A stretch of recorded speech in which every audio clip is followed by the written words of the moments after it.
ایک بار پھر میں آپ کو خوش آمدید کہتی ہوں عبادت رمضان کی اسپیشل ٹرانسمیشن میں. ابھی بہت سارے لوگوں نے جو لوگ جاب کرتے ہیں وہ لوگ ابھی گھر پر آئے ہوں گے اور تھوڑا ریلیکس ہو کے عصر کی نماز کے بعد کچھ لوگ, کیونکہ افطاری کا ٹائم آہستہ آہستہ قریب آتا چلا جا رہا ہے, تو لوگ جو ہیں وہ ٹیلی ویژن آن بھی کر لیتے ہیں اور دیکھنے لگ جاتے ہیں. اور ان سب کو, تمام لوگوں کو رمضان ٹرانسمیشن جو دیکھ رہے ہیں ان سب کو السلام علیکم ورحمۃ اللہ وبرکاتہ, اور ڈھیروں دعائیں, آپ لوگ خوش رہیں, آباد رہیں. اور جی آف کورس ہمارے ساتھ مفتی غلام غوث انور مدنی صاحب, جو ماشاءاللہ ہم نے جب اسٹارٹ لیا, ہم نے پروگرام کا آغاز کیا تھا آج, تو اخلاق پہ بات ہو رہی تھی اور پھر ہم نے اپنے بچوں کی تربیت کی بات کی, تو پھر بچوں کو تربیت کے ساتھ ساتھ ان کے مستقبل کا بھی ماں باپ بہت سوچتے ہیں, لیکن بچے بڑے ہو کے وہ ساری باتیں بھول جاتے ہیں. جب ماں نے انہیں چبا چبا کے اپنے ہاتھوں سے لقمے دیے ہوتے ہیں وہ بھول جاتے ہیں. اور مذہبی معاملے میں دیکھا جائے تو ہمارے لیے پیغمبران دین اور بیویوں نے اور ان ازواج مطہرات نے ہمارے لیے ایک موٹیویشنل میسیج ہے. Bibi Zainab, Bibi Fatima, Bibi Maryam, وہ لوگ ہیں, وہ خاتون اول ہیں, یوں کہوں گی, وہ ہمارے لیے پیغام ان کے ہیں جو اکثر جو ہیں ہم اپنے والدہ کے آگے, ماں باپ کے آگے, اپنے شوہر کے آگے, وہ کچھ خواتین ہیں بڑے لاؤڈ بولتی ہیں, بدتمیزی کرتی ہیں, تو ان کے لیے جو ہے اللہ پاک ان سے ناراض ہوتے ہیں. کیونکہ میں یہ کہوں گی کہ خدا نے مرد کو ایک مقام دیا ہے, چاہے وہ باپ ہو, بیٹا ہو, بھائی ہو, ہمیں ان سب کی عزت کرنی چاہیے. اور ہماری پہچان, کیونکہ پہلے آدم علیہ السلام پیدا ہوئے تھے, پھر بی بی حوا, ہم ان کی پسلی سے پیدا ہوئے ہیں, تو ہمیں ان کے دل کے قریب رہنا چاہیے, نہ کہ ہم ان کی بدتمیزی یا ہم ان سے ایسے لہجے میں بات کریں جس سے ہم گناہ کے مرتکب ہوں. اور آج ہمارے درمیان موجود ہیں اور مفتی صاحب بھی بالکل ہمارے ساتھ بات کریں گے. اور مفتی صاحب ایک ایسے بچے سے بہت انسپائر ہیں جو بہت پیاری باتیں کرتے ہیں, اور ان کے بارے میں ان کے بھی بڑے اچھے الفاظ ہیں. تو میں پہلے ملواؤں وحاج صاحب, وحاج سے. جی آپ بھی انتظار کروں گے نا بچے کہ آج ہمیں وحاج کیا سنائیں گے. وحاج کیسے ہیں آپ؟ وعلیکم السلام. آپ کیسی ہیں؟ سید وحاج زیدی. آج تھوڑے کمزور سے لگ رہے, کیوں؟ روزہ ہے نا آج. مفتی صاحب مسکرائے آپ کو دیکھ کے, آپ کی پیاری پیاری باتیں سنتے ہیں. تو بھئی آج ہم نے پہلے ان سے ذرا سن لے. اور یہ آگے ہمارے چھوٹے سے ننھے مننے بھی آگے, روزہ ان کا ہے.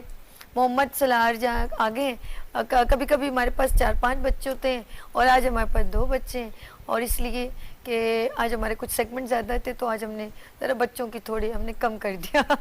پھر ان سے گفتگو میں ٹائم بہت. جی آج اب ذرا بتائیں کیا سنا رہے ہیں آپ؟ جی. خدا کی نعمتیں ہیں بے شمار, کرتا ہے وہ ہم سبھی سے بہت پیار. بیٹا ہو یا بیٹی, اس کی رحمتیں ہمیشہ شامل حال ہے رہتی. یہ زندگی نہیں ہے سہانی, آج سناؤں گا میں آپ کو بی بی مریم کی کہانی. اوکے سنائیں. کہانی کچھ یوں ہے کہ جناب عیسیٰ کی پیدائش سے 16 سال پہلے ایک بادشاہ ہوا کرتا تھا.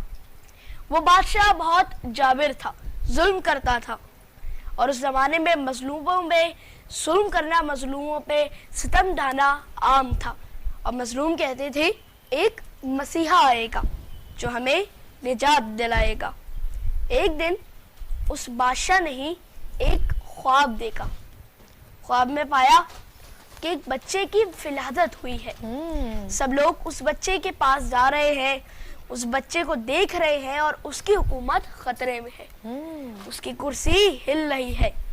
نیند سے ہڑبڑایا ہوا اٹھا, فوراً فوج کو بلایا اور کہنے لگا جس کے گھر میں بھی بیٹے کی ولادت ہوئی ہے اسے قتل کر دو. فوج گئی, پتا چلا کہ اپنا جناب عمران کی جو زوجہ تھی ان کے گھر میں بیٹے کی ولادت ہونے والی ہے. جناب عمران کا اس وقت انتقال ہو چکا تھا اور جناب ذکرہ ہی اس وقت وہاں تھے. تو پوری فوج فوراً گھر کے پاس گئی اور گھر کو گھیر لیا گیا. اتنے میں ہی لوگ بھی آ گئے, جناب ذکریہ بھی آ گئے. کچھ دیر میں ہی بچے کی رونے کی آواز آئی. فوراً فوج نے تلواریں نکال لی, اللہ, مگر خادمہ نے آ کے کہا بیٹا نہیں ہوا بیٹی ہوئی ہے. اب فوراً تمام فوج نے اپنی تلواریں نیام میں رکھی اور ہنستے مسکراتے واپس چلے گئے. لوگ جو کہہ رہے تھے مسیحا آئے گا وہ سب ہنسنے لگے اور کہنے لگے یہ تھا مسیحا جو آئے گا, اور واپس چلے گئے. جناب زکریا نے کہا کہ ہر چیز کے پیچھے خدا کی مصلحت ہوتی ہے. لوگوں نے بات نہ مانی, واپس چلے گئے. اب جناب عمران کی زوجہ پریشان ہوئی, خدا کے سامنے دست ادب کو چھوڑ کے عرض کرنے لگی اے خدایا میں نے تو تجھ سے بیٹا مانگا تھا تاکہ وہ تیرے گھر کی یعنی بیت المقدس کی خدمت کرے, لیکن تو نے تو مجھے بیٹی عطا کر دی. اب وہ خدمت کیسے کرے گی؟ انہوں نے کہا کہ خدایا میں نے تجھ سے منت مانگی تھی کہ میری اولاد تیرے گھر کی خدمت کرے گی. تب انہوں نے جناب مریم کو گود میں لیا اور بیت المقدس کی سیڑھیوں پہ رکھ کے آ گئی. جانتے ہیں بیت المقدس کیا تھا بچوں؟ بیت المقدس ہمارا قبلہ اول ہے. خانہ کعبہ سے پہلے بیت المقدس ہمارا قبلہ تھا, مگر افسوس کہ وہ یہودیوں کے شکنجے میں ہے. بہت جلد بیت المقدس آزاد ہوگا. اب بی بی مریم کو بیت المقدس کی سیڑھیوں پہ رکھ کے آ گئی. پہلے تو یہودی علماء نے یہ بات قبول نہ کی کہ ایک عورت خادمہ بنے, پھر اس کے بعد کچھ دنوں بعد قبول کر ہی لی.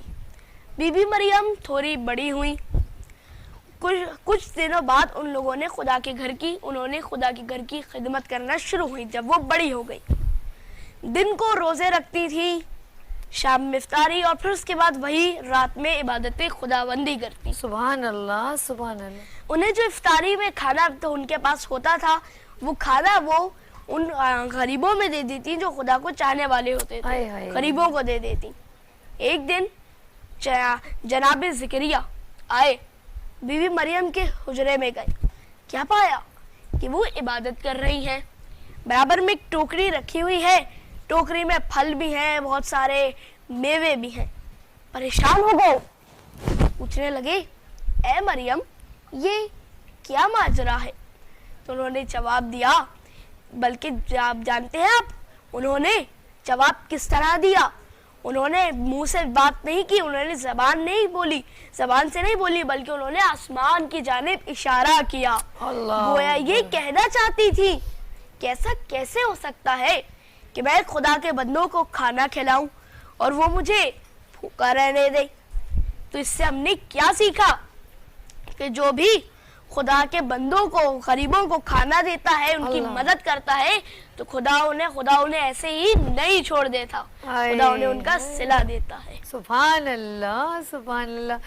کتنے خوبصورت انداز میں ایک چھوٹا سا میسج دیے کہ آپ جتنا رزق بانٹتے ہیں اللہ پاک اتنا ہی زیادہ دیتا ہے. اس کی وجہ یہ کہ آپ اللہ سے تجارت کر لیتے ہیں, اور جب اللہ سے تجارت کرتے ہیں تو پھر آپ کو کیسے گھاٹے میں اللہ ڈالے گا, ایسے کبھی ہو نہیں سکتا. مفتی صاحب آپ کیا کہنا چاہیں گے؟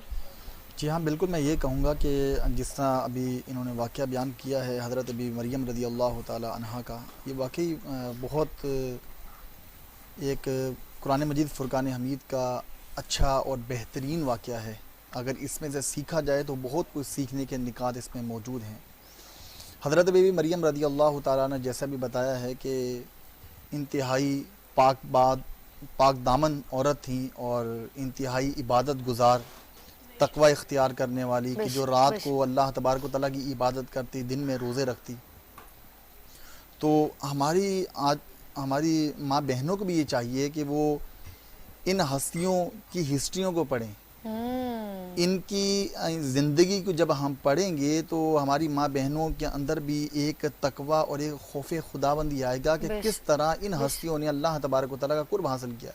حضرت بی فاطمہ الزہرا رضی اللہ تعالیٰ عنہا کے بارے میں کتابوں میں آتا ہے کہ حضرت بی فاطمہ رضی اللہ تعالیٰ عنہ دن بھر کے جو کام کاج ہیں ان سے فراغت حاصل کر کے رات کو اللہ کی عبادت کرتی, اور پوری رات ایک سجدے میں رات کو گزار دیتی.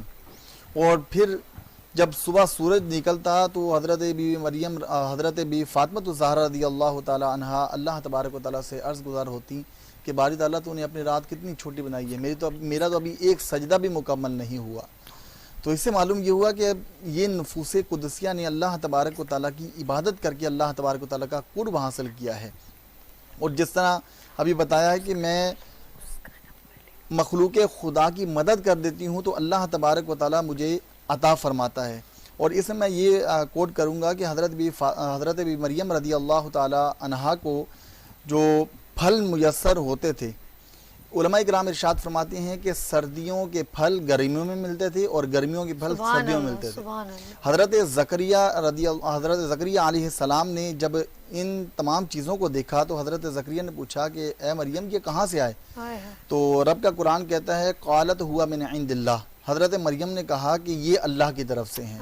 تو حضرت زکریا جو کہ بے اولاد تھے، آپ کے ہاں اولاد نہیں تھی اور آپ کی عمر کافی ہو چکی تھی، آپ کی زوجہ جو ہیں وہ ایک بانجھ تھی، اور آپ نے اس وقت دعا کی کہ باری تعالیٰ جب تو سردیوں کے پھل گرمیوں میں اور گرمیوں کے پھل سردیوں میں دینے پر قادر ہے تو مولا مجھے اس عمر میں اور میری زوجہ کی اس حالت میں مجھے اولاد نرینہ بھی عطا فرما سکتا ہے.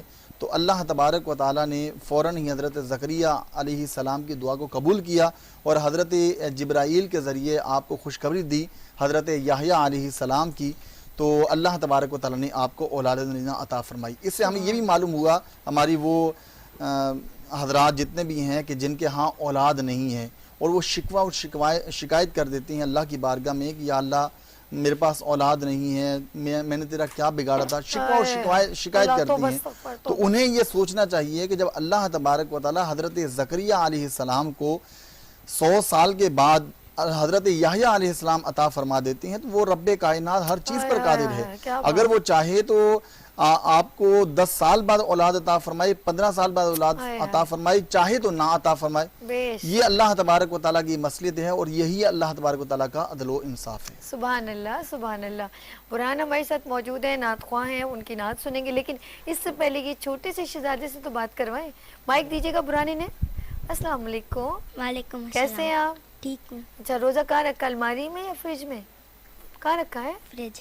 یہ دیکھا نا، یہ ٹھیک ہے نا، ہو گیا نا. یہ اس دن بھی بچے نے کہا تھا فریج میں، فریج میں اتنی ساری چیزیں ہوتی جب چاہ کھولا اور کھا لیا.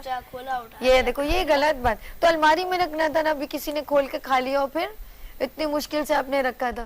چلو کوئی بات نہیں کوئی مسئلہ نہیں، ابھی روزہ کھلے گا. اچھا کیا کیا کھایا آپ نے سحری میں؟ میں نے انڈا پراٹھا. ہوئی بھوک لگی تھوڑی تھوڑی سی؟ نہیں امی نے سلا دیا ہوگا چھو جاؤ. اچھا نا، چلیں اللہ پاک ہم سب کے بچوں کو توفیق دے کہ وہ روزہ رکھیں. اور یہ بچپن میں ہمیں تنگ کیا جاتا تھا اور ہم روتے تھے اور جا کے کبھی کبھی تو فریج کے آگے کھڑے ہو جاتے تھے کہ ہمارا روزہ کوئی توڑ نہ دے. یہ معصوم سے کھلونے ہیں ماں باپ کے لیے اور کتنے پیار سے یہ دل سے لگا کے آپ کو پالتے ہیں. تو ان کے آگے اف نہ کیا کریں، نہ گناہ گار ہوا کریں، اور اس سے رب بھی بہت ناراض ہوتا ہے. برہان آپ روزہ توڑ ہی دیتے ہیں. اس کا اللہ نہیں ایسے نہیں یار یہ غلط بات. آپ کیسے دوست ہوئے ہیں؟ ایسے نہیں کرو. یہ تو بات ایسی بات نہیں ہے، مذاق ہے نا. چلو پھر ٹھیک، مذاق ہے نا، پھر ٹھیک. یہ تنگ کرتا ہے، یہ واج نا سب بچوں کو تنگ کرتا ہے. برہان مجھے نعت رسول مقبول صلی اللہ علیہ وسلم سنائیے. اور جی ناظرین ہمارے ساتھ بچے بھی موجود ہیں، دونوں وحاج بھی اور یہ پیارا سے شہزادہ بھی. جی. جب میری ہو سنگے در تمہارا یا رسول اللہ، جب میری ہو سنگے در تمہارا یا رسول اللہ، یہی ہے ایک جینے کا سہارا یا رسول اللہ، یہی ہے ایک جینے کا سہارا یا رسول اللہ. اور تم ہی ہو بے سہاروں کا سہارا یا رسول اللہ، تم ہی ہو بے سہاروں کا سہارا یا رسول اللہ، تم ہی کو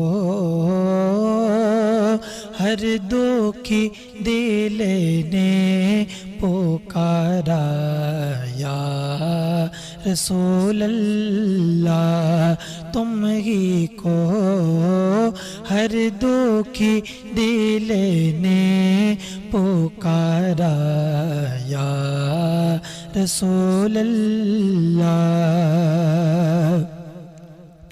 اور بروزے حشر میرے اس یقین کی لاج رکھ لینا، بروزے حشر میرے اس یقین کی لاج رکھ لینا، تمہارا بس تمہارا ہوں تمہارا یا رسول اللہ، میں تمہارا ہوں تمہارا ہوں تمہارا یا رسول اللہ۔ اور خدا سے مانگتا ہوں میں تمہارا نام لے لے کر، خدا سے مانگتا ہوں میں تمہارا نام لے لے کر، خدا کو بھی تمہارا نام پیارا یا رسول اللہ، خدا کو بھی تمہارا نام پیارا یا رسول اللہ، جب بھی میری ہو سنگے دے تمہارا یا رسول اللہ، یہی ہے ایک جینے کا سہارا یا رسول اللہ۔